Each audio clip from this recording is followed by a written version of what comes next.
Hello everyone, I'm Linda, and I've just completed all my general education courses. Next year, I'll be majoring in economics, diving into specialized subjects soon. While I'm aware the competitive nature of my field may kick in, I'm also contemplating graduate school. Thankfully, my parents are supportive of whichever path I choose, and I genuinely appreciate that. We're fortunate financially, thanks to my dad's hard work in building a successful business from the ground up. Although I don't want to boast, I'm grateful that we've never struggled financially, and once I secure a job, I'm determined to repay my parents for their kindness. However, despite how great my life may seem, I face my own challenges, primarily revolving around my brother and his wife. William is 10 years older than me, and to be honest, we've never really clicked. Friends often say that siblings of different genders with a significant age gap don't communicate much, but William and I have always talked. Yet, we're not particularly close. Hey, Kane, could you grab some comics for me? And don't forget a notebook for studying. Use your own allowance, of course. Oh, and pick up a drink while you're at it. For years, I've been running errands like this. My parents would intervene when they were home, but since they both work, I often comply out of fear. This dynamic hasn't changed now that I'm an adult. If anything, it feels worse. Everything shifted last year when William married Jessica, who was the same age as him. She's beautiful, but rather cold. I took an instant dislike to her, and it turns out my instincts were spot on. You have a sister whose family is well off. I wonder if Caitlin could chip in $10,000 as a wedding gift, she suggested once. Jessica has constantly pressured me, even though I'm still in school. Thankfully, my parents stepped in. Kate is a student living at home. Her gift can match ours. Sure, we'll add a little extra. But my brother and Jessica were still unhappy. That's not fair. You're an adult. You need to contribute, Jessica insisted. Exactly. We'll be family for a long time, so you should step up. In the end, I gave them the money my parents had planned for me just to avoid any drama. Honestly, both William and Jessica are incredibly greedy. I hoped to keep my distance, but they continue to invade our home, despite my wishes, and never miss a chance to jab at me for living at home while going to college. Still living at home? You don't plan to be a burden forever, do you? I don't want a sister who's useless. Seriously, even if your college is nearby. It's so uncool. Why not move out? You'd save us on utilities and groceries. Plus, there'd be more inheritance for us. This from someone who commuted from home to college and even had to repeat 2 years. Jessica's comments were just as insensitive. While my parents are still healthy and working, she's already talking about inheritance. It's just thoughtless. I've been biting my tongue because I know anything I say will only provoke them further. Things took a turn for the worse when they started bringing their belongings to our home. Despite living only 30 minutes away in a spacious apartment, clothes and knickknacks kept appearing. William, why are you bringing this stuff here? You have your own home, I exclaimed. My mom finally intervened. This stuff is in the way. My brother shrugged it off. This is my home too. What's the big deal? Besides, Kane has more stuff here. Kane lives here. Of course, she replied. Well, I'm also a child of this house. Don't play favorites. There's nothing wrong with keeping our stuff here. Jessica is part of my family, so she belongs here too. Exactly. Future in-laws, they chimed in. William will eventually inherit everything. We might as well start now, right? They kept dismissing my parents' concerns. Then, one morning, I woke up to heavy footsteps. The house was bustling with burly men following my brother and Jessica as they began moving things around. It looked like they had hired them. What should we do with this one? One of the men asked. Just leave that, but take that one away, William instructed. Got it. The men proceeded to move drawers belonging to my parents and me, even taking my college textbooks and daily essentials. Hey, what are you doing? Stop this right now, I shouted.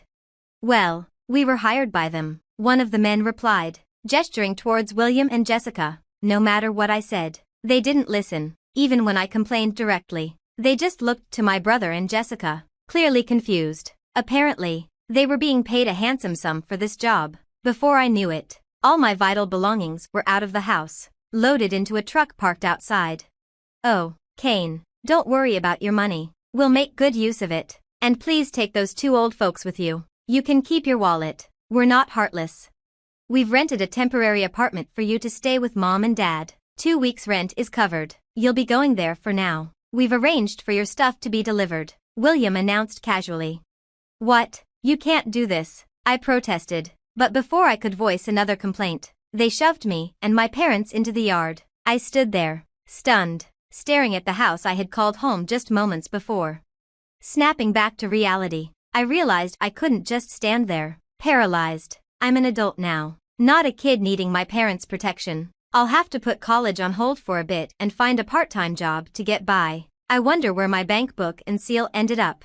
It would be nice if my brother had set aside some basic funds for me, but I can't afford to worry about that now. The only option is to head to the temporary apartment they mentioned.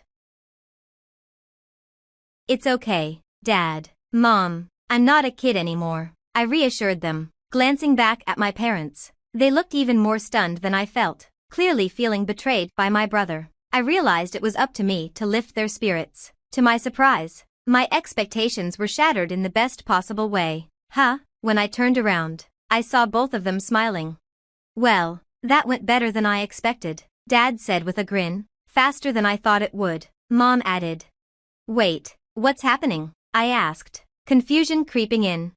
It turned out they had been suspicious of my siblings' scheme all along. From the moment William and Jessica first moved their things in, they had been anticipating a day like this. Listen, Kane, people like that won't stop no matter what you say. If anything, they'll dig their heels in deeper when faced with reason, Dad explained. Exactly. You can't confront people like William directly. Instead, let them think they've succeeded in their little game. That's when they let their guard down. And you can make your move, Mom chimed in. So, this was all part of your plan? I asked, incredulous. Their smiles widened at my question. Look, your dad didn't build a company from scratch for nothing. It's time to teach you some skills that have supported your dad, Kane. I'll show you what it really means to handle people, Mom explained. They suggested we head to the weekly apartment for now. I thought we were going straight home to confront my siblings, but apparently not. Following Dad's lead, I walked as if I were deeply disheartened. I feel like we're being followed, I whispered. Don't worry, Kane, just act like you don't notice. People like William and Jessica thrive on tormenting their prey. They'll probably report back to someone that we look downcast. Just keep acting defeated, Mom advised.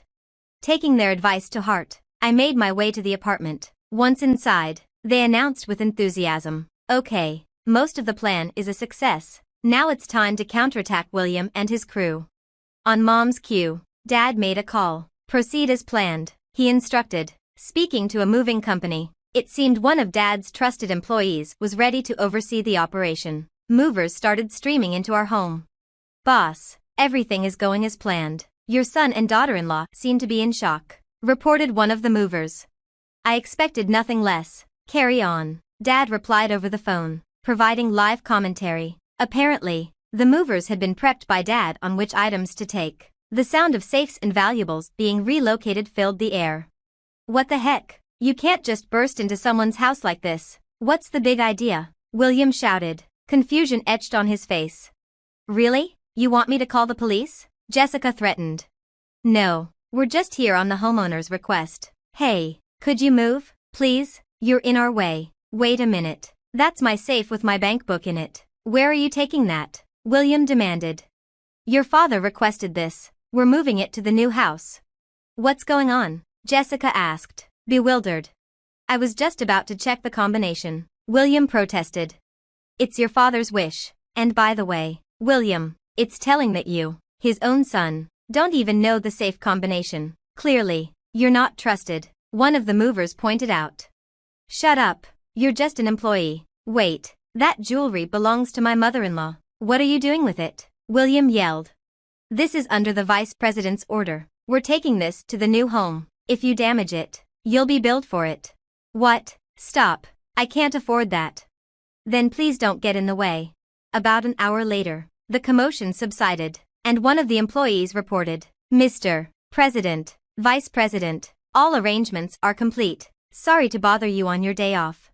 It's no trouble at all, thank you, Dad replied. He hung up and turned to me. Let's go to our real home. He led me to a mansion that was just as lavish as our old home, actually even grander. What is this place? I asked, astonished. Our new home. Yes, the security is even tighter. William won't be able to get in so easily. What about the old house? I quietly sold it. A broker will step in tomorrow. And what about William and Jessica? Don't know, don't care. They might get kicked out, but it was never their home to begin with. They'll be fine. Exactly. Now we have a busy day ahead with the move. We need to get everything done by tonight. Mom encouraged. We all began to work, taking stock of the new house's layout and organizing our rooms and living spaces. By nightfall, we had finished everything. I was too exhausted to think about William and drifted into a deep sleep. The next morning, after a refreshing rest, my parents explained everything. Apparently, they had foreseen this day ever since William got married. William is just like that, and I suspected Jessica would be too, so I had a backup plan all along. Originally, I planned to move into this house anyway. It's a secret even from William, allowing us to live here in peace. What about my brother? I can't imagine they'd keep quiet after all this.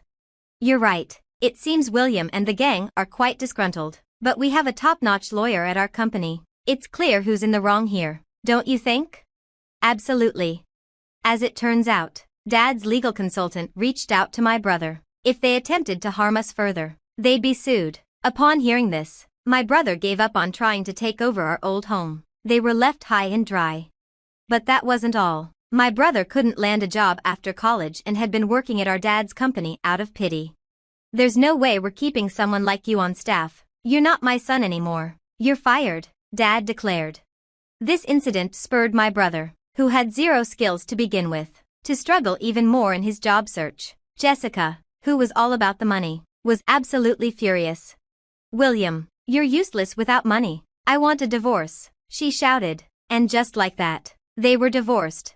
But Jessica wasn't going to escape unscathed either. Dad spoke to Jessica's employer about the whole ordeal. They couldn't keep her on, especially if it meant risking their relationship with an important client. They fired Jessica on the condition that they would continue their business relationship with Dad's company as before. I can't believe this is happening to me. I was supposed to be the boss's wife, living the high life. All those jewels and that mansion, they were supposed to be mine, Jessica wailed. But it was too late. She was also left penniless. Her family knew the situation but had no intention of helping her. Instead, they ostracized her. Hearing all this made me realize that despite thinking I was grown up, I had been naive. I still had much to learn from my parents. I needed to strive to ensure I never became like my brother or Jessica.